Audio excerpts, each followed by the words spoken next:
Mr. Devdutt Patnaik. Mr. Devdutt Patnaik writes on the relevance of mythology in modern times. He worked for 15 years in the healthcare and pharma industry before he decided to focus on his true passion full-time. He has authored 30 books and written 600 columns in newspapers. His bestsellers include the Gita, Jaya, Sita, to name just a few. His popular TV shows include Business Sutra on CNBC TV 18 and Devlok on Epic TV. He has also authored various books on mythology, fiction and management. We are honored to have the presence of Mr. Devdutt Patnaik amongst us. Hi, good afternoon.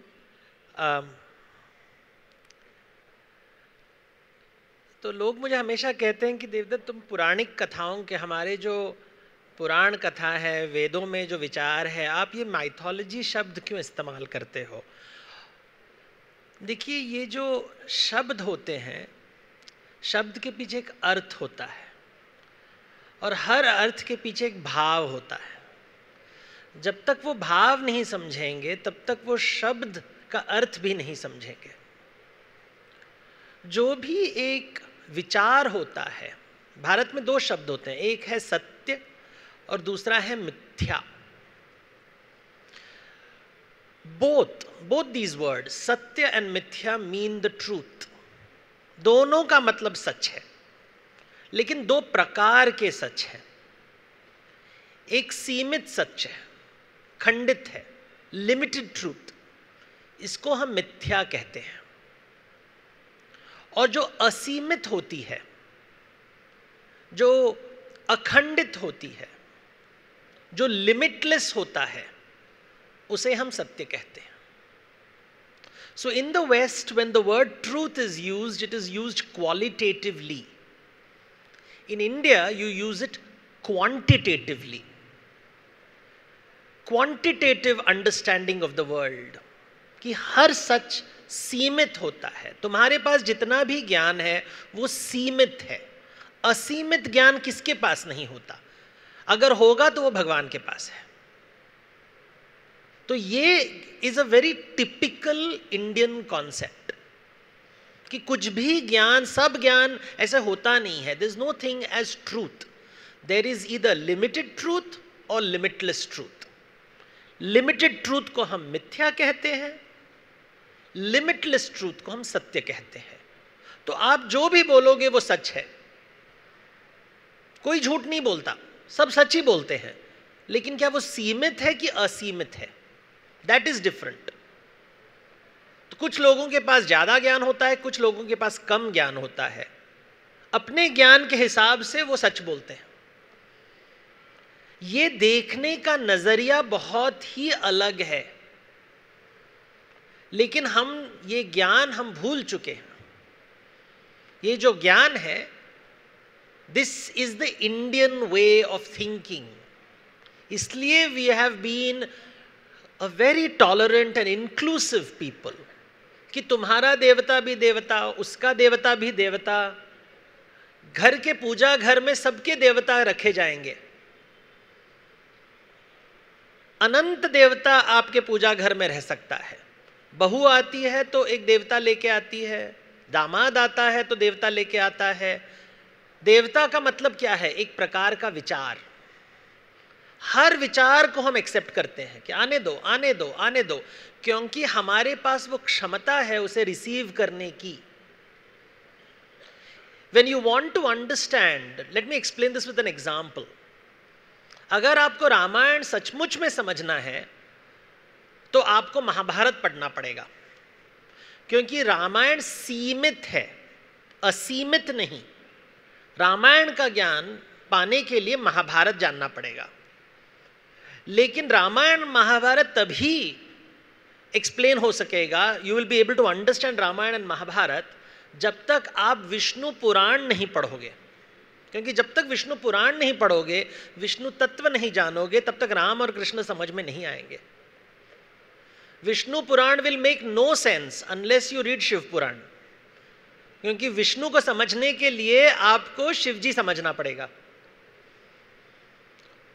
और विष्णु और शिव तब तक समझ नहीं पाओगे जब तक आप ब्रह्म पुराण नहीं पढ़ोगे, क्योंकि ब्रह्मा के ज्ञान के बिना ना शिव जी समझ में आएंगे ना विष्णु समझ में आएंगे, और ब्रह्मा को तब तक नहीं समझ में आएंगे। ये सब देखिए, राम कृष्ण ब्रह्मा विष्णु शिव, ये तो सब पुल्लिंग है, मेन है। जब तक आप देवी पुराण नहीं पढ़ोगे तब तक इन पुराणों का ज्ञान नहीं होगा। देवी पुराण तभी समझ में आएगा जब आपके पास तंत्र का ज्ञान होगा। तंत्र का ज्ञान तभी समझ में आएगा जब आप वेद पढ़े हो। तो जब तक वेद नहीं पढ़े हो तब तक तंत्र नहीं समझ आएगा, जब तक तंत्र नहीं समझोगे तब तक देवी पुराण समझ में नहीं आएगा, जब तक देवी पुराण नहीं समझोगे तब तक ब्रह्म ज्ञान नहीं मिलेगा, जब तक ब्रह्म पुराण नहीं पढ़ोगे शिव पुराण नहीं समझ पाओगे, जब तक शिव पुराण नहीं पढ़ोगे तब तक विष्णु पुराण नहीं पढ़ पाओगे। तो रामायण पढ़ने के लिए कितना पढ़ना पड़ता है। लेकिन एक किताब पढ़ के या एक व्हाट्सएप देख के लोग वाद विवाद पे बैठ जाते हैं।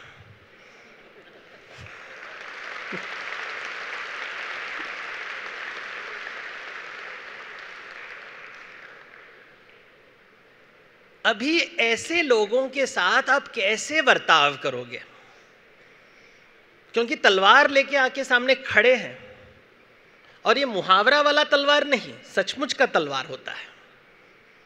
उनके सामने सर झुकाना पड़ता है, क्योंकि तलवार हाथ में है।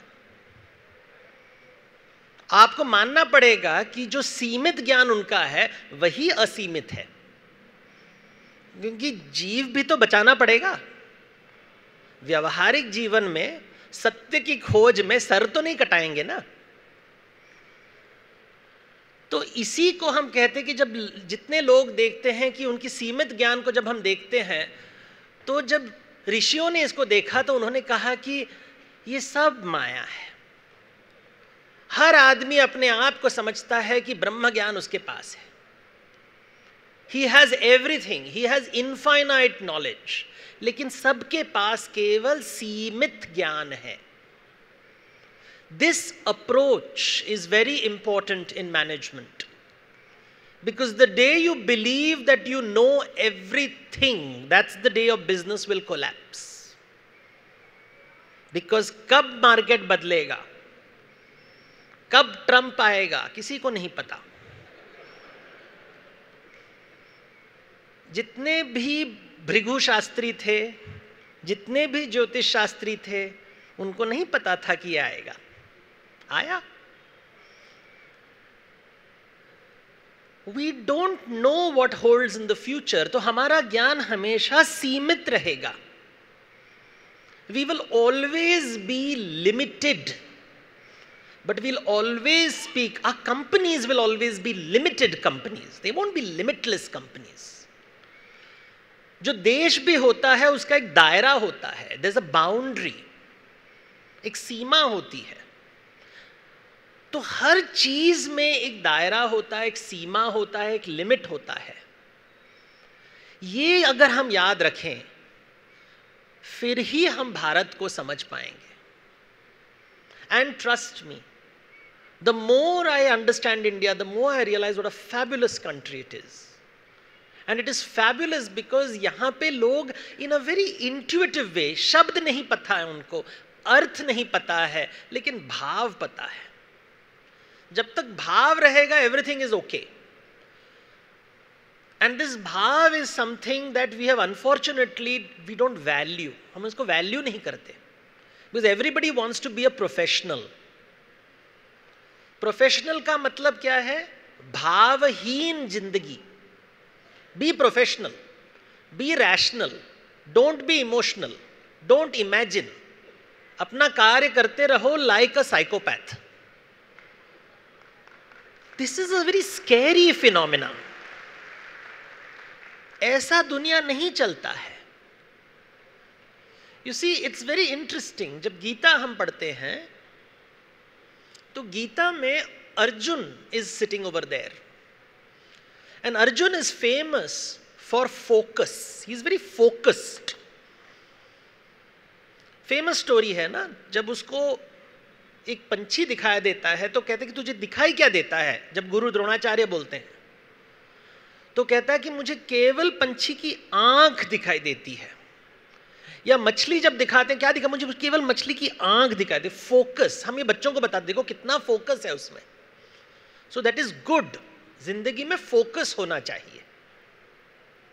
लेकिन जब ये अर्जुन कुरुक्षेत्र पहुंचता है तो पहले बार अपने टारगेट के बाहर देखता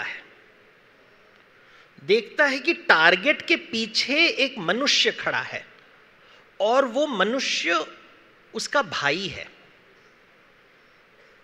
focus gives way to perspective.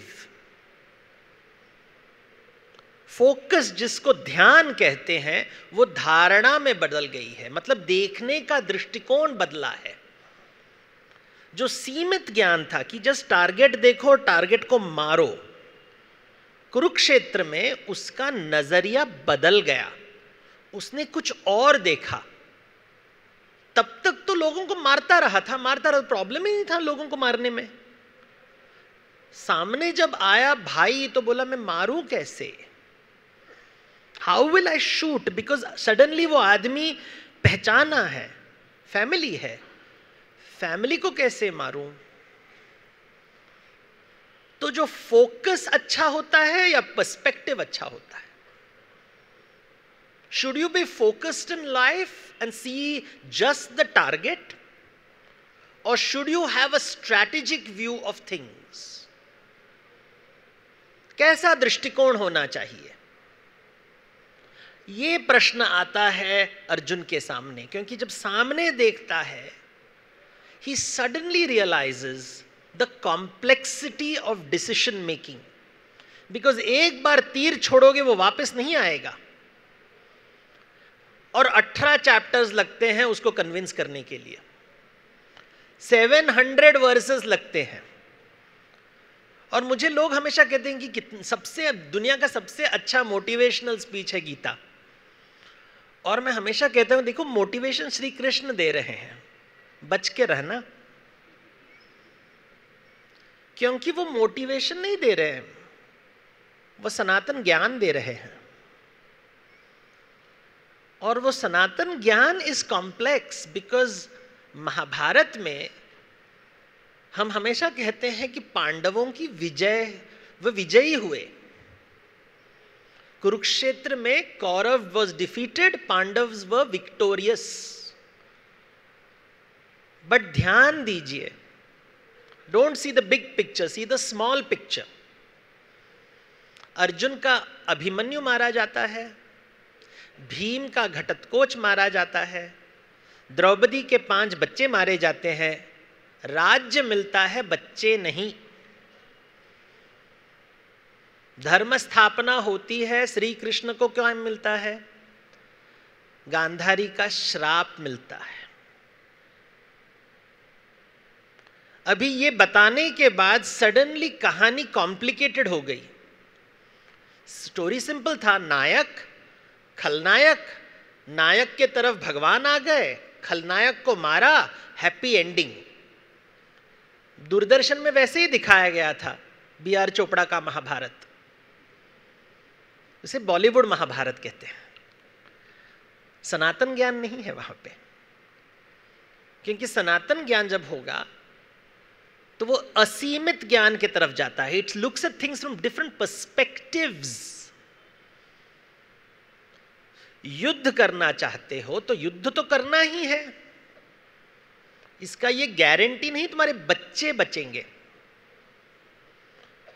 धर्म स्थापना कर सकते हो, इसका ये मतलब नहीं तुम्हें श्राप नहीं मिलेगा।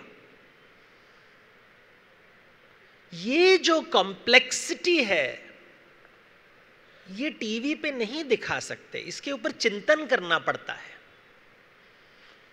कहानी के ऊपर कहानी के ऊपर कहानी सुनना पड़ता है, क्योंकि केवल नायक और खलनायक की कहानी नहीं है। जब भी हम महाभारत पढ़ते हैं तो नेचुरल इंस्टिंक्ट क्या होता है? हम अपने आप को पांडव समझते हैं, कोई अपने आप को कौरव नहीं समझता। This complexity is the essence of Indian thought. कि भैया ये मैं I am using this word Sanatan Sanatan Sanatan, what does it mean? इसका अर्थ क्या है? So what is the unique Indian idea? One thing is unique in India, एक ही चीज है, द कॉन्सेप्ट ऑफ रीबर्थ, पुनर्जन्म. Another way of looking at it is the concept of infinity, अनंत. ये concept is a very unique Indian concept. ये भारत में बढ़ा है, ये concept is a very important. इसको समझने के लिए I will tell you a story, एक सिंपल स्टोरी. तो स्वर्ग का राजा इंद्र है, और इंद्र कहता है कि मुझे एक पैलेस बनाना है, मेरे लिए एक राजमहल चाहिए. मैं राजा हूं, देवताओं का राजा हूं, मेरे लिए एक महल चाहिए. तो वो विश्वकर्मा को बुलाते हैं और कहते हैं कि मेरे लिए, मेरे औकात के हिसाब से, माय स्टेटस के हिसाब से मेरे लिए एक पैलेस बनाओ. तो विश्वकर्मा जी एक सोने का पैलेस बनाते हैं, बहुत ही ब्यूटीफुल पैलेस बनाते हैं. उसको देख के इंद्र कहता है बहुत ही सुंदर पैलेस है, very good but not good enough, इससे और बेहतर बनाओ कुछ. तो विश्वकर्मा दूसरा एक बनाता है, इस समय और भी अच्छे मटेरियल यूज करके, और भी ब्यूटीफुल डिजाइन्स, और गार्डन्स, ऑल फाउंटेन्स, बहुत कमरे होते हैं, कॉरिडोर्स होता है, गेटवेज होते हैं, बहुत ही सुंदर बनाता है, फ्लोटिंग एकदम.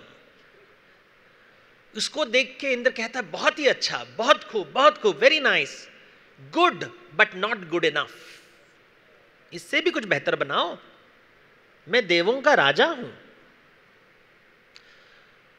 तो विश्वकर्मा थक जाते हैं, बोलते कि भैया इससे ये तो कभी बंद नहीं होगा, जब भी सीमा दिखता है उसके आगे उसको कुछ और दिखाई देता, कुछ और दिखाई देता, कुछ और दिखाई, ये तो कभी खत्म ही नहीं होगा. तो विष्णु के पास जाते हैं, अक्षर सागर में जाते हैं, वैकुंठ जाते हैं और बोलते हैं विष्णु को कि help me, I don't understand this, इसको सॉल्व कैसे करूं. तो विष्णु भगवान वहां पे जाते हैं एक बालक के रूप में. जब वो बालक आता है इंद्रलोक, तो इंद्र कहते हैं आओ आओ मेरा पैलेस देखो, palace number 1, palace number 2, palace number 3 is under construction. तो बालक कहता मुझे प्यास लगी है, पहले मुझे कुछ खाने को दो, मुझे पीने को दो. तो इंद्र कामधेनु से कुछ दूध निकाल के देते हैं उसको. दूध पीते समय कुछ दूध के बूंद नीचे गिरते हैं, फ्लोर के ऊपर गिरते हैं, और इमीडिएटली कुछ चींटियां, ants come to drink, not one ants, hundreds and hundred, पूरे लाइन लग जाती है चींटियों की. तो उसको देख के बालक हंस पड़ता है. तो इंद्र कहता है हंस क्यों रहे हो? कहले नहीं, वो चींटियों को देख के तुम्हारी याद आ रही है कि देखो कितने कितने इंद्र हैं यहां पे. तो इंद्र बोलता है व्हाट डू यू मीन कितने इंद्र, मैं तो एक ही इंद्र हूं. तो बालक कह रहे नहीं सॉरी, आपको शायद फुल पिक्चर पता नहीं है. जितनी चींटियां आपको दिख रही है ना, उतने इंद्र हैं दुनिया में. समुंदर जो दिखाई देता है उसके बगल में जो बीच है, वहां पे जो सैंड है, एवरी ग्रेन ऑफ सैंड में एक ब्रह्मांड है, एक कॉस्मोस है. हर एक कॉस्मोस के अंदर एक इंद्र होता है. तो जितने तुमको सैंड दिखाई दे रहे हैं बीच में, जो समुद्र के तट पे जितने भी तुमको ग्रेन्स ऑफ सैंड दिखाई दे रहे हैं, जितने उतने ब्रह्मांड है, सबके अंदर एक इंद्र बैठा हुआ है.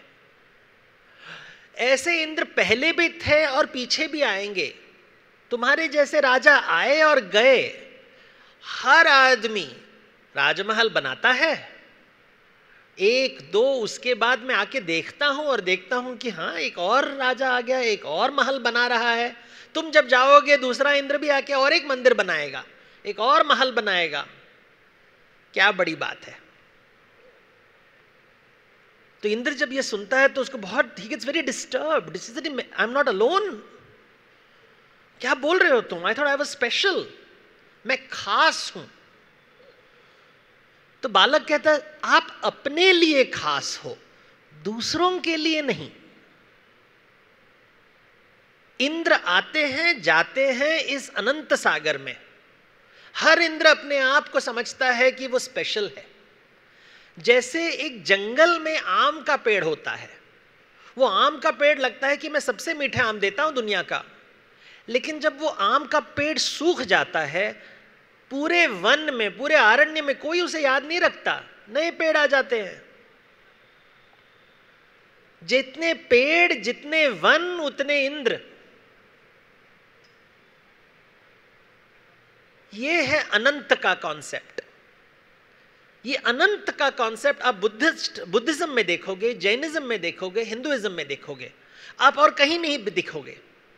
आप जितने भी यूरोपियन फिलोसोफर्स को पढ़ोगे, वहां पे वो अनंत की बात कभी नहीं करते। अनंत काल, अनंत स्थल, अनंत रूप, हर चीज में अनंत अनंत अनंत। ये अनंत का मतलब क्या है? एवरीथिंग, मतलब कुछ खत्म ही नहीं होता। हर दायरे के पहले कुछ होता है, कुछ बाद होता है। Nothing is finished. Any students of mathematics will know. Between two numbers there is infinite points. Outside two numbers there are infinite points. अनंत को कोई मेजर नहीं कर सकता। आप अनंत को मेजर नहीं कर सकते। There is no measuring instrument that can measure infinity. अनंत एक कॉन्सेप्ट है, और उस कॉन्सेप्ट से आप कैलकुलस को जब अप्लाई करते हो तो रियल लाइफ, व्यवहारिक जीवन के प्रॉब्लम्स आप सॉल्व करते हो। Therefore you can build rockets, you can go to the moon, you can build a nuclear weapon. आप कंप्यूटर्स बना सकते हो because you know calculus, but calculus depends on infinity. Infinity एक विचार है, अनंत का विचार ही सनातन है। ये विचार जो है, वैसे ही भगवान एक विचार है। The way infinity helps you solve a problem of life, God helps you solve a problem of life. Can you prove? Measurement नहीं होगा, आप मेजर नहीं कर पाओगे। इसलिए शब्द होगा निर्गुण, निराकार, बिकॉज वो अनंत है। It is boundless, it is limitless, you can't contain it. शब्दों के माध्यम से आप केवल उसकी तरफ you can indicate it, but you can never capture it. Why is this important in management? It is important in management to remember कि जब हम मार्केट में आते हैं काम करने के लिए, या तो मैं बिजनेस शुरू करूंगा या बिजनेस में काम करूंगा। इधर I will be a service provider और I will be an entrepreneur. Two options. ये दिखाने के लिए तुम्हारे पहले भी लोग बिजनेस कर चुके हैं, तुम्हारे बाद भी लोग बिजनेस करेंगे। ये ज्ञान लेके जब हम आते हैं कि भैया तुम्हारी जिंदगी का एक एक्सपायरी डेट होता है, लेकिन मार्केट का एक्सपायरी डेट नहीं होता। तुम्हारी कंपनी की एक्सपायरी डेट होगी, तुम्हारा रोल का एक्सपायरी डेट होगा, तुम्हारा मोबाइल फोन सालों साल बदलता रहेगा। Everything has an expiry date. Everything, every person. But होता क्या है? We don't want to. As I was telling earlier in the day, कि दिल है कि मानता नहीं। We want to believe कि नहीं नहीं नहीं। हमको ये कि हम अमर हैं। That I am, without me the world will collapse. And this is the biggest crisis of leadership. Across, आप पेपर पढ़ के लीडर्स के नाम देखिए या कोई भी कंपनी ज्वाइन कीजिए, जो मेरा अनुभव है, when I see a good leader, I realize he's a leader जिसको पता है कि मेरा एक्सपायरी डेट है, मेरा जॉब रोल एक दिन खत्म होगा, और वो अनंत का ज्ञान रखता है कि मेरे बाद भी कुछ अच्छी चीजें होनी चाहिए। It doesn't depend on me. The system has to continue without me, and that system will also one day come to an end. So he starts thinking very differently. उसका सोच अलग होता है। तो पहले दिन से अगर आप एक्सपायरी डेट के बारे में सोचोगे, तो आप टैलेंट मैनेजमेंट के बारे में पहले दिन से सोचोगे। See how many leaders in our country actually create talent. They don't. बरगद के पेड़ के जैसे गद्दी नहीं छोड़ते, बैठे रहते हैं कि निकलेंगे नहीं। महाभारत में इनको भीष्म पितामह कहते हैं।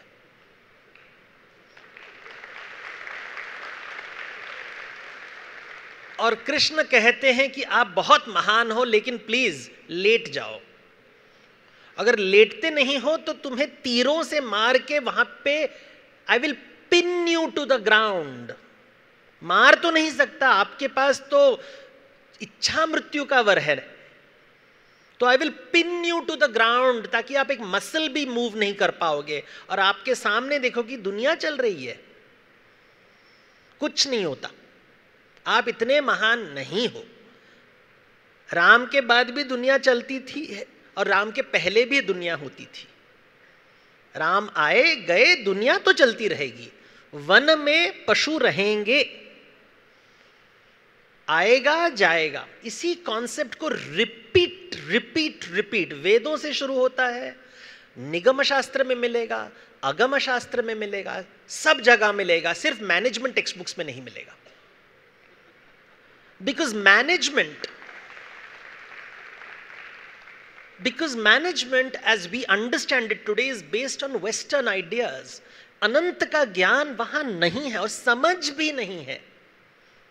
हम तो भूल चुके, लेकिन यूरोप और अमेरिका में अगर मैं ये लेक्चर दूं तो आधे लोग मुझे इस तरफ देखेंगे कि कुछ और ही बात कर रहा हूं। समझ नहीं आता, बिकॉज हर चीज प्रमाण चाहिए और मेजरमेंट चाहिए। मैनेजमेंट में this a very famous principle, if it cannot be measured it cannot be managed. How do you measure infinity? How do you manage infinity? See, infinity is outside, infinity is inside. Everybody is imagining things. हमारा जो कल्पना है वो भी अनंत है, रुकेगा नहीं।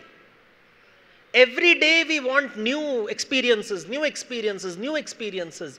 खत्म ही नहीं होता, ये चलता रहता है। तो सनातन जब शब्द होता है तो they will always ask कि ये क्या चीज है जो बदलती नहीं है दुनिया में। ये बदलाव, जहां सब जगह बदलाव है, so much change. You know, when I'm called to do change management workshops, you know, workshops होता है change management, इसमें assumption क्या है? The assumption is दुनिया बदलती नहीं है, हमें बदलना है। लेकिन भारत में कहेगी दुनिया तो हमेशा बदलता है, चेंज मैनेजमेंट वर्कशॉप्स की जरूरत क्या है?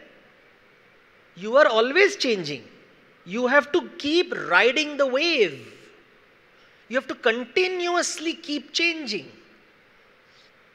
बट इस चेंजिंग वर्ल्ड में व्हाट इज नॉट चेंजिंग, जहां पे सब कुछ अस्थिर है, where nothing is fixed, what is sthir? कुछ तो स्थिर होगा, something will be permanent. And when you start looking deeply, deeply, deeply, the idea comes कि देखो जहां जीवन है वहां भूख होती है, हंगर होता है। And why is this concept important? As long as people are hungry, वो लोग भोग चाहते हैं। You want something to eat. जब तक दुनिया में भोगी रहेंगे तब तक मार्केट रहेगा। बाजार तब तक ही रहता है जब तक भोग चाहिए। इंग्लिश में बाजार के बारे में हम बोलेंगे तो मार्केट एंड मार्केटिंग। हिंदी में अच्छा नहीं लगता, बाजारू कहते हैं उसको। लेकिन अगर बाजार नहीं होगा तो लेन देन नहीं होगी, एक्सचेंज नहीं होगा, खरीदारी नहीं होगी, वृद्धि नहीं होगा, अर्थव्यवस्था नहीं होगी। बाजार is dependent on a fundamental principle of hunger, भूख, हंगर, मुझे और चाहिए, मुझे और चाहिए, मुझे और चाहिए, मुझे और चाहिए। जब तक वो भूख रहेगी तब तक भोग चलता रहेगा, भोग की दुनिया रहेगी हमेशा। जब हम बोलते हैं we sell goods and services in the market, Sanatan में कहेंगे गुड्स एंड सर्विसेज को हम भोग बोलते हैं। गुड्स कैन बी मेजर्ड, दिखता है, उसका वो साकार है। सेवा को भी हम बेचते हैं, सेवा भी भोग है। सर्विस इज ऑल्सो भोग, हम भोग बेचते हैं। सर्विस इंडस्ट्री, तो भूख जब तक रहेगी, ये Sanatan, always wherever there are living creatures there will be hunger. But the second quality is भूख जहां होगा उसके साथ भय भी होगा. फियर, असुरक्षता, इनसिक्योरिटी. क्योंकि एक बार भोग आपने चख लिया तो ये डर रहेगा कल नहीं मिला तो एक मोबाइल फोन से काम नहीं चलेगा, 2 मोबाइल फोन तो चाहिए ही चाहिए. 2 नहीं तो 4, 4 नहीं तो 8, वो तो बढ़ता रहेगा. दूसरी प्रकार की असुरक्षता है कि क्या मैं भोग की वस्तु बन जाऊंगा, क्या मैं भोग का वस्तु बन जाऊंगा, लोग मेरा भोग, मेरा शोषण करेंगे. ये दूसरा डर होता है. Will I B exploited, will I be consumed. ये 2 सनातन सत्य है. And I always look at a company, जो भी कंपनी होते हैं, every company will have a revenue generating department. Revenue मतलब मुझे भोग चाहिए, लेकिन दूसरा होगा ऑडिट डिपार्टमेंट, डी रिस्क करने के लिए कि कल कोई मुझे ना खा जाए, मुझे ना निकल जाए. क्योंकि अगर मार्केट चेंज हो जाएगा तो मेरा कंपनी ठप. बिकॉज मार्केट जब बदल जाएगा 10 साल में तो मेरी कंपनी नहीं रहेगी, कोई मुझे निगल जाएगा, कोई बड़ी मछली आके मुझे निगल जाएगा. ये भूख और भय, यही फंडामेंटल कॉन्सेप्ट है of business. If you can give people भोग, you will be in business. If you can give people security, you will be in business. The day you stop giving bhog, the day you stop giving security, finished. Business down. This is true for entrepreneurs, this is true for service providers. जो service provide करता है.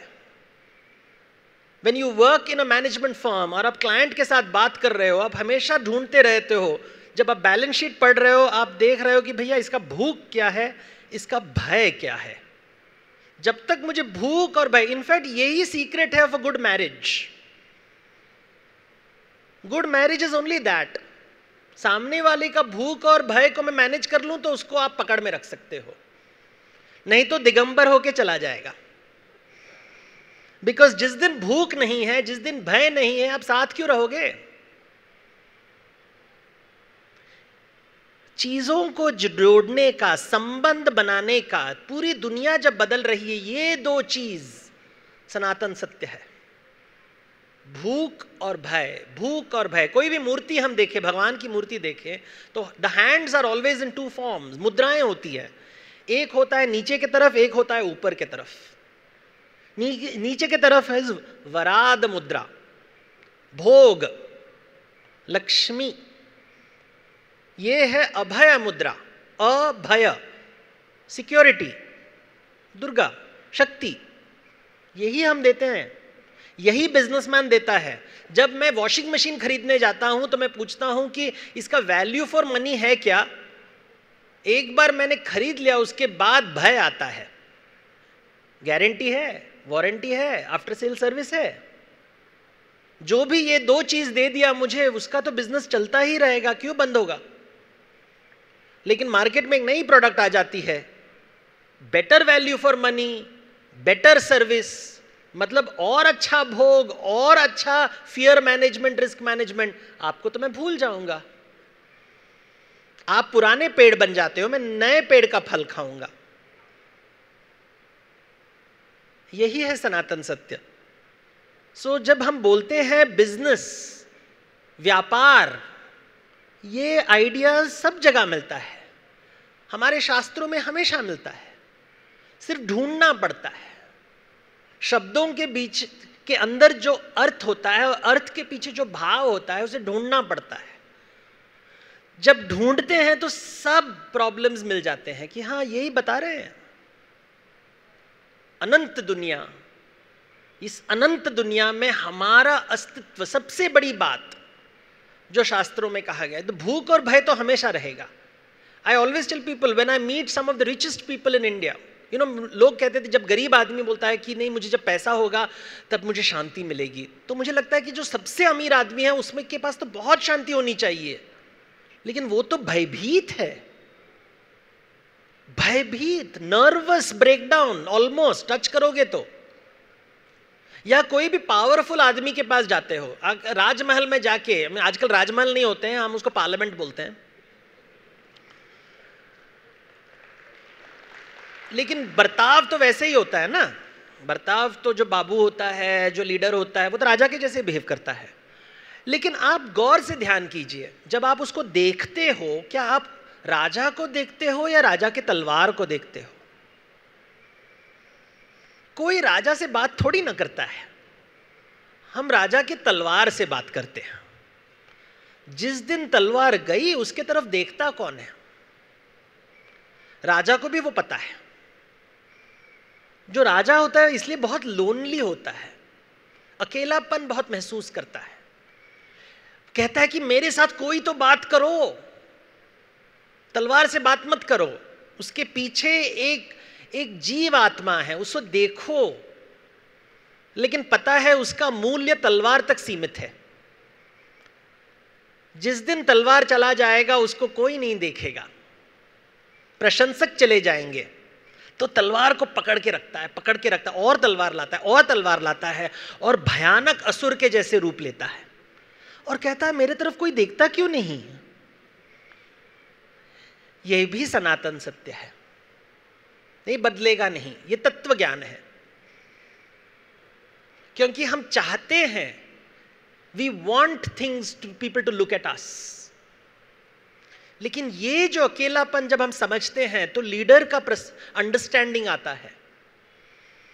तो जब boss को manage करना पड़ता है, when I have to manage a boss, मैं हमेशा देखता हूं तलवार आदमी, तलवार आदमी, तलवार आदमी या औरत, doesn't matter, gender doesn't matter, manage कैसे करना है। क्योंकि हमारी औकात विजिटिंग कार्ड से आती है, हमारी औकात हमारी गाड़ी से आती है, हमारी औकात हमारा मोबला पेन से आता है। लोग उसी को देखते हैं, गहनों को देखते हैं, लड़की को नहीं देखते। दिस रियलिटी इज सनातन सत्य। तो एक है भूख का सत्य, एक है भय का सत्य, और तीसरा है पहचान का सत्य, सरस्वती, जिसे हम आत्मज्ञान कहते हैं। This is fundamental. जब तक आत्मज्ञान नहीं होगा तब तक शांति नहीं मिलेगी। रामायण में Ravana is a great scholar, वेदाचार्य है। उनको मारने के पश्चात राम भी उनके पैर छूते हैं, क्योंकि कहते हैं वेदाचार्य है। रावण संहिता लिखा है, एस्ट्रोलॉजी का नॉलेज है उसके पास, वस्तु शास्त्र का ज्ञान है। सिर्फ एक ज्ञान नहीं है, आत्मज्ञान। जब तक आत्मज्ञान नहीं हो, अगर आत्मज्ञान होता तो रावण भी राम बन जाता। राम के पास केवल आत्मज्ञान है। आत्मज्ञान है सनातन ज्ञान की। इस जंगल में मैं केवल एक पेड़ हूं, फल दे सकता हूं। जब तक फल दूंगा तब तक मेरे तरफ सब पशु आएंगे। जिस दिन मैं फल नहीं दूंगा तो लकड़ी काटने के लिए कोई वुडकटर आ जाएगा। उसके बाद राम को बाय बाय। लेकिन रावण कहेगा कि नहीं, मुझे I want to be immortal, मुझे अमृतत्व का वरदान चाहिए, I want to be immortal. अनंत दुनिया जो है, अनंत दुनिया में कुछ इमॉर्टल नहीं होता। फीलिंग्स आते हैं। The sea is immortal, the waves are not immortal. The sea is always there, but the waves will come and go. We are waves. Our fortune is a wave, our age is a wave, our body is a wave. When you understand this, you make a better businessman.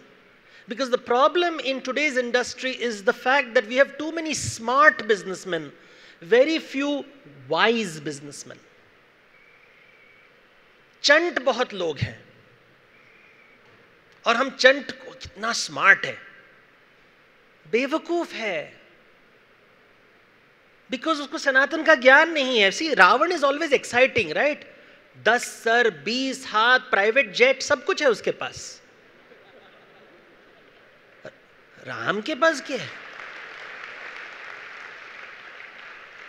Shiv की आराधना करता है और शिव उसको देख के देखता है कि भैया भैया मेरा दर्शन तो कर। मैं हूं दिगंबर, मुझे कुछ नहीं है मेरे पास, आई डोंट पोजेस एनीथिंग। तू मेरी पूजा कर रहा है और मुझे भी प्रॉपर्टी बनाना चाहता है कि सर कि मैं आपको लंका ले चलूं। मैं भगवान को भी प्रॉपर्टी बना दूंगा, बिकॉज एसेट वैल्यू बढ़ता है फिर।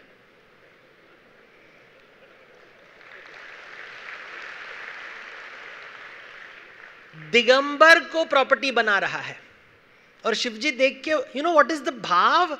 गुस्सा नहीं है। जो अखंडित होता है वो जब खंड को देखता है उसे दुख होता है। इतना ज्ञानी, वेदों का ज्ञानी, कवि, ज्योतिष शास्त्री, वास्तु शास्त्री, गंधर्व विद्या जानता है, धनुर्विद्या जानता है, दर्शन नहीं कर सकता, अपने भगवान का दर्शन नहीं करता। सबको ही wants to possess everything. It is a teacher, imagine a teacher, brilliant teacher looking at a stupid student. गुस्सा आएगा या सहानुभूति? अगर आप कंट्रोल करना चाहते हो अपने स्टूडेंट को, कंट्रोल करूंगा, तो फिर गुस्सा आएगा, because anger is a form of helplessness. But अगर आपको अनंत ज्ञान है तो सहानुभूति आएगी। अगले जन्म, जल्दी क्या है, अगले जन्म में जरूर रावण सीखेगा।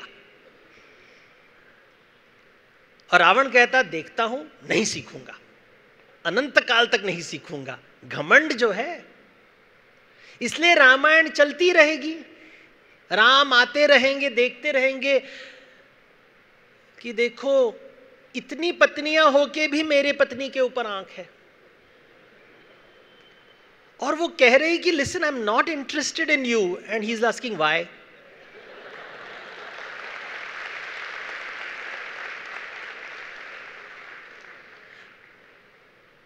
शिवजी ने कहा कि अगर मेरी मंदिर बना रहे हो तो जरूर इस बेचारे स्टूडेंट को जरूर मेरे मूर्ति में, मंदिर में बनाना, ताकि लोग देख सके, अपना दर्शन कर सके। क्योंकि रावण चरित्र बहुत ही मनमोहक है, so exciting, so glamorous, so powerful and so stupid. This is the way, कहानियों के माध्यम से they are trying to explain कि दुनिया को तुम कंट्रोल नहीं कर सकते। You can't control the world will come and go. Mobile phone आते रहेंगे, जाते रहेंगे। स्टीव जॉब्स चला गया, दुनिया चलती रही। मोबाइल फोन के वजह से दुनिया नहीं बदली, अभी भी हम युद्ध करने को तैयार हैं। इंटरनेट और सोशल मीडिया, लोगों ने कहा कि world will become a better place. Troll का जन्म हुआ, कभी सोचा नहीं था, क्योंकि अनंत सागर में, इंटरनेट के अनंत सागर में अनेक प्रकार के जीव जंतु होते हैं।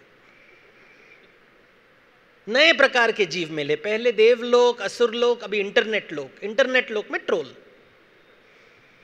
कुछ और दुनिया बनाओ, दुनिया रचना हो। This concept is what makes Indian thought special. तो पॉसिबिलिटीज तो बहुत मिलेंगे हमको इंडिया में, कहानियों के माध्यम से, इन मिथक कहानियों के माध्यम से। ये खंडित कहानियों, एक कहानी में सब नहीं सच मिलेगा, आपको ज्वाइन करना पड़ेगा dots. You will have to understand the larger picture, and जितना भी जानोगे they will, you have to earn more and more and more and more and more all the time. And the fundamental, then लोग बोलेंगे अरे अनंत सागर में फिर जीवन का मतलब क्या है, व्हाट इज द पर्पस, अर्थ क्या है। ये शब्द अर्थ, मीनिंग, मुझे अर्थ चाहिए, मेरे जीवन का अर्थ चाहिए। एंड प्रॉब्लम क्या होता है आज के दुनिया में, लोग बोलते हैं कि रोल मॉडल ढूंढो, रोल मॉडल ढूंढो। And I am very scared when I hear this word, because अगर आपका बच्चा आम का पेड़ है, उसको ये नहीं बोल सकते हो कि तो अमरूद का पेड़ बन जा। वो एस्पिरेशन देखो, अमरूद का पेड़ मार्केट में उसका ज्यादा वैल्यू है, बेचारा वो आम ही दे सकता है, या शायद वो बेर का पेड़ है। आप बोलोगे कि बेर का वैल्यू क्या है, देखो मार्केट में आजकल अमरूद चल रहे हैं, चल बेटा कल से तो अमरूद पका, उसको डिप्रेशन होगा ही होगा, क्योंकि आत्मज्ञान नहीं है कि भाई ये तो है क्या, तू कहां तक पहुंच सकता है। शायद तो कल्पवृक्ष है, सब इच्छाएं पूरी कर सकता है। धीरे धीरे पहले आम प्रोड्यूस कर, उसके बाद देखते हैं तो दूसरा फल क्या प्रोड्यूस कर सकता है। ये आत्मज्ञान is knowing your own ability, doing your own स्वॉट analysis. Many a times, because we are told dream big, dream big, dream big. Trump became president, you can also become a doctor. Why not? We are not thinking, we don't do, and वहीं से अशांति आती है। और जब अशांति आती है, असुरक्षता आती है, भूख बढ़ता है, we go crazy, we go stupid, and we try to become more and more property value, asset value में लगे रहते हैं। And we don't do a business well. We don't do our service well. We don't think clearly कि what is the purpose of business? What is the purpose of service? हम किसके सुख के लिए काम कर रहे हैं? अपना भूख मिटाने के लिए कि दूसरों का भूख मिटाने के लिए? अपनी असुरक्षता निकालने के लिए कि दूसरों की असुरक्षता निकालने के लिए? क्या हम जीव आत्मा के बारे में सोच रहे हैं या पर आत्मा के बारे में? पर, अदर, अपने बारे में, दूसरों के बारे में। पर आत्मा से ही परमात्मा आता है। किसके बारे में सोच रहे हैं हम is a fundamental question. I always look at political parties And I always ask the fundamental question, अपने लिए काम कर रहा है, पार्टी के लिए काम कर रहा है, देश के लिए काम कर रहा है? And trust me, the answer is A, B or C. And what do you think? तो पशु में और पुरुष में फर्क क्या? पशु भी अपने बारे में सोचता है, तू भी अपने बारे में सोचता है। तो युद्ध भूमि में मारने में प्रॉब्लम क्या है? जैसे तू हिरन को मारता है वैसे ही अर्जुन मार डाल, कुछ फर्क नहीं पड़ता है। बाय द वे तू भी हिरन है। ये जो बातें हैं, क्योंकि तू दूसरों के बारे में नहीं सोचता। You are thinking about yourself, you are not thinking of the larger ecosystem. जब आप वसुदेव कुटुंबकम बोलते हो, इसका मतलब है अपना पराया कोई नहीं होता।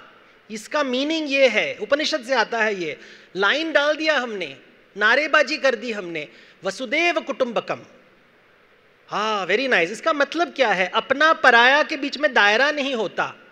पार्लियामेंट में जाके देखो, बहुत दायरे मिलेंगे। घर घर में जाओ, दायरे तो बहुत मिलेंगे। शब्द के पीछे अर्थ होता है, अर्थ के पीछे भाव होता है। I'd like to conclude with a story which will explain this idea. तो रामायण कहते हैं कि जब वाल्मीकि जी ने रामायण लिखी थी तो उन्होंने सबको दिखाया, देवताओं को दिखाया, नागों को दिखाया, असुरों को दिखाया, यक्षों को दिखाया। एंड जिन्होंने देखा इसको, anybody who saw it was so impressed कि इतनी अच्छी काव्य, आदि काव्य है, इतनी अच्छी काव्य और किसी ने नहीं लिखी। थे वेरी इम्प्रेस्ड। फिर नारद मुनि उसको देखते हैं और कहते हैं बहुत अच्छा है, लेकिन इससे भी अच्छा काव्य किसी ने लिखा है। किसने लिखा है?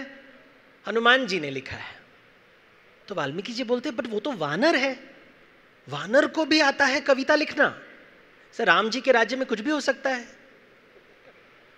तो वाल्मीकि थोड़ा इनसिक्योर हो गए और जाके दूर हिमालय पर्वत के नीचे जो कदड़ी वन है, केले का वन है, वहां पे हनुमान जी से मिलते हैं और कहते हैं, हनुमान जी को पूछते हैं कि आपका रामायण दिखाइए, हमने सुना कि आप रामायण लिखे हो। तो हनुमान जी एक केले के पत्ते में कुछ लिखा हुआ है, वो दिखाते हैं उनको। वाल्मीकि जी उसको पढ़ते हैं। पढ़ने के बाद वाल्मीकि जी रो पड़ते हैं। तो इतनी अच्छी काव्य, such brilliant vocabulary, such beautiful grammar, such meter, such melody. Hanuman की रामायण पढ़ने के बाद कोई वाल्मीकि रामायण नहीं पढ़ेगा, और वो रो पड़ते हैं। तो हनुमान जी को बहुत दुख होता है, इसे रो क्यों रहे हो? इसे देखो, आपकी रामायण, इतनी सुंदर रामायण पढ़ने के बाद और कोई, मेरा रामायण तो कोई नहीं पढ़ेगा। आपने तो मुझे एक्लिप्स कर दिया राहु की भांति। जैसा राहु सूर्य को ढकता है वैसे ही तुमने मुझे ढक लिया, तुमने तो राहु रूप ले लिया। तो हनुमान कहते हैं नो प्रॉब्लम। वो केले के पत्ते उठाते हैं, इसको फाड़ देते हैं, he crushes it and swallows it. When he swallows it, Valmiki is horrified. Valmiki बोलते आपने किया क्या, आपने हनुमान रामायण को डिस्ट्रॉय कर दी? सर हाँ, वाल्मीकि को वाल्मीकि रामायण की आवश्यकता है, हनुमान को हनुमान रामायण की आवश्यकता नहीं है।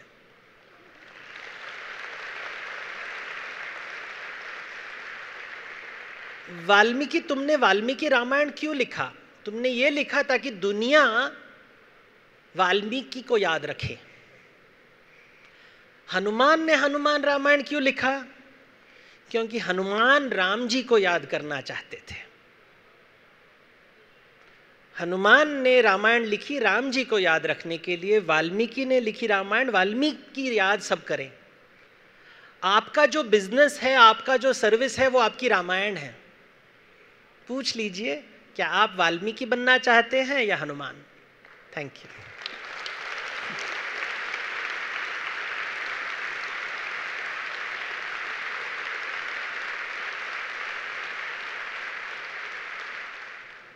Sir, two questions have come here. I'll just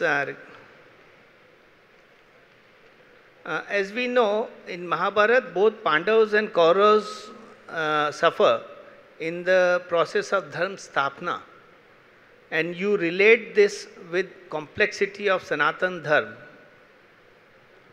Can we say this is because of karma cycle, or can we relate karma with law of energy? See, the Mahabharata is trying to tell you can't change the world, but how do you relate to a crisis? You may think you are doing the good thing, but it may turn out to be the bad thing. You may think you are doing the bad thing, it may turn out to be the good thing. You really don't have much control over your life. Even if you want to control it, you can't control it. But the one thing over which you can control, or you have some understanding, is how you perceive life. So I'll give you an example. In the Mahabharata's famous story, in the final analysis, when Yudhishthira goes to heaven, स्वर्ग जाते हैं जब युधिष्ठिर, तब जा रहे हैं, उन्होंने सब कुछ त्याग दिया है, राज्य को त्याग दिया है, घरपाट त्याग दिया है, सब कुछ त्याग के अपने भाई बंधु को त्याग दिया है। Everybody dies, he doesn't turn around. पत्नी को त्याग देते हैं, सब कुछ त्याग देते हैं। लेकिन जब वो स्वर्ग के अंदर जाने रखते हैं तो उनके बगल में कुत्ता होता है। तो भगवान कहते हैं कि स्वर्ग के अंदर आप आ सकते, कुत्ता नहीं आ सकता। तो कहता है कि नहीं नहीं नहीं, कुत्ता को तो लेने, वो मेरे साथ आया है, हम सफ़र है, you should allow him to enter. तो भगवान बोलते वेरी गुड, ठीक है, आ जाओ, तुम तो महान हो। शंख बजते हैं, युधिष्ठिर अंदर आता है, अंदर देखता है कौरव बैठे हुए, एंड जब कौरव को देखता है, so he is asking the question कि ये क्यों यहाँ पे है, मेरे भाई कहाँ पे हैं? तो भगवान बोलते डोंट वरी अबाउट इट ना, तुमने तो सबका त्याग दिया है, तुमको टेंशन क्या है? त्याग दिया है ना भाई को, अभी क्यों भाई याद आ रहे हैं? नहीं नहीं नहीं, ये बताओ कौरव यहाँ पे क्यों है, पांडव कहाँ पे है? सर अरे तुमने कुत्ते को भी अलाउ कर दिया, स्वर्ग में सबको स्वागत है, हमारी डिसीजन है, जैसे हमने तुमको अलाउ किया है, जैसे कुत्ते को भी अलाउ किया है, कौरवों को भी हमने अलाउ किया है, सबको अलाउ करते हैं, हमारी इच्छा है। तो ये बोलते ये तो अन्याय है, अन्याय है। तो भगवान बोलते हैं कि अरे तुमने कौरवों को कुरुक्षेत्र में पराजित किया, 36 साल उसके दुनिया पे राज्य किया, उनके जो राज्य है हस्तिनापुर के ऊपर राज्य किया, लेकिन अब तक उन्हें क्षमा नहीं की, इतना प्रतिशोध। सो Mahabharat is not about pratishodh, it is about jnana. It's not about karma, it is not about suffering, it is about understanding of getting knowledge out of horrible situations and wonderful situations. The Pandavas and the Kauravas suffer, but do they learn That is the important thing. We all suffer. Life is tough. But क्या हम ज्ञान पाते हैं? Because जब तक ज्ञान नहीं पाएंगे तब तक शांति नहीं पाएंगे. That's what Mahabharata is about.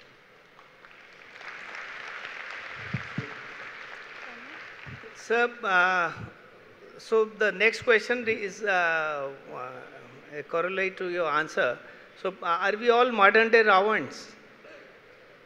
I don't know. Look into the mirror and decide. And if there is no winner in the world, are they all just situations? Yes.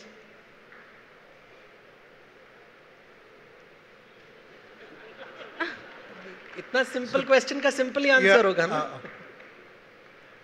So Ashish, you have your answer. Any further questions? Yeah, I have a question. Yeah. I'm asking that somebody has got the mic. He's asking the question. Yeah. Yeah. Then the mic can be given to Mr. Kumar. Yeah. Sir, this way. Yes. The question, you draw an analogy, in terms of waves and sea. Please have the Sea mic. being ananta and waves being finite. But how do you differentiate waves? Waves is also a part of the sea. Is it a perceptual thing? I mean, like we are seeing the wave in the wave form. That's why we are thinking it is finite. Actually, it is also inseparable from the sea. How do you explain this? Ask yourself, when is your property someone else's property? When we say ये ज़मीन मेरा है, तो आपने wave को accept कर दिया ना? कि you believe in the wave. 100 years ago that was not your property. 100 years from today it won't be your property. But at this moment it matters ना, because वो property से हमारा status आता है. So waves are important. Waves are important, but we should also know that waves are not important, because हमेशा नहीं रहता है हमारे पास. जब तक है भोग ले लो. Like a surfer ride the wave. Wave खत्म हो जाएगा 1 साल में, 10 साल में, 100 साल में, लेकिन खत्म तो होगा. Thank you, sir. Sir, I have a question. What is your insight about modern education in light of learning from our own Veda and Puranas? Sorry.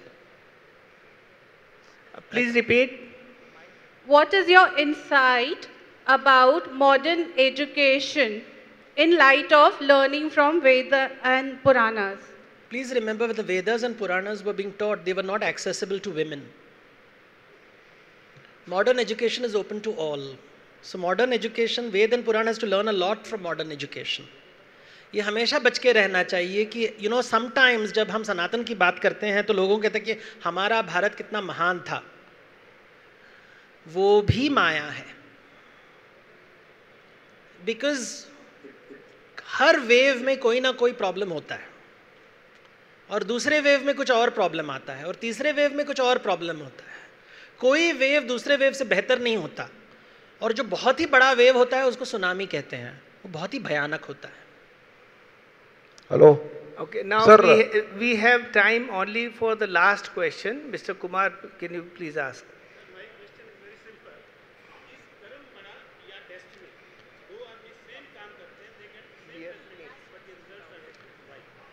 Well, it is like asking, दो बीज को अगर if you take 2 seeds and you put it in the same pot and you take care of it, will the 2 trees grow exactly the same and bear the same number of fruits? There is no guarantee. But that is destiny, Suraj, Chandima, crow will come and eat one. होता है ना? So हर बीज अलग. If you have decided what the answer is, tell me, I'll agree with you. Because clearly it's a multiple choice question and you want me to select one of them. I'm giving you the answer. If you don't accept, it's fine. कोई दूसरा answer ढूंढ लीजिए. अनंत सागर है. Sir, एक last question. Sir, I have received one request for a last question. So if that or the other one. मैं No, because we'll have. Sir, You decide. You are the Yajman. Vijay ji, may I ask? Okay, so these two will be the one asking and here. So. Mister Devdatt, आप देवदूत बन के हमको आपने तत्व ज्ञान का दर्शन दिया है. कल हम डिसरप्शन और इनोवेशन के बारे में सुन रहे थे. तो इसको स्पिरिचुअलिटी डिफाइन करें कि डिसरप्शन और इनोवेशन एक बिजनेसमैन के लिए, एक मैनेजमेंट के लिए कैसे स्पिरिचुअली हम उसको डिफाइन कर सकते हैं? बदलाव का एक माध्यम है, दुनिया बदलती है, ये बदलाव का दूसरा माध्यम है.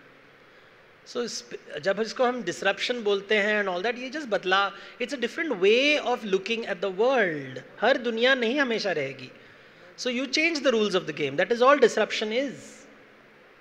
सो you change the rules of the game. नए आएंगे, उसको भी तोड़ने के लिए कोई तीसरा आएगा. ये याद रखना चाहिए कि जब हम कुछ डिसरप्ट करते हैं तो कोई आके हमें भी डिसरप्ट कर सकता है. ये याद हमेशा रहना चाहिए. ओके अच्छा लगता है जब हम डिसरप्ट कर रहे हैं, जब कोई दूसरा आके हमें डिसरप्ट करता है तो बहुत तकलीफ होती है. Sir, the last one, you said that each one is special for himself and not others. However, is it not important for us to feel that we are special as we are the center of our own universe? देखिए, वो भी सत्य है, वो झूठ थोड़ी ना है. And is it important to feel this to elevate our energy? See, देखिए, feeling good about yourself is good. So, Tulsidas when he asked, आपने रामायण क्यों लिखी, उन्होंने कहा आत्मरति के लिए, for the pleasure of आत्मा.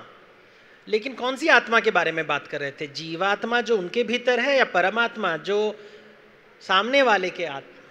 So you have to decide who matters more in your life, you or the person in front. Yeah, thank you.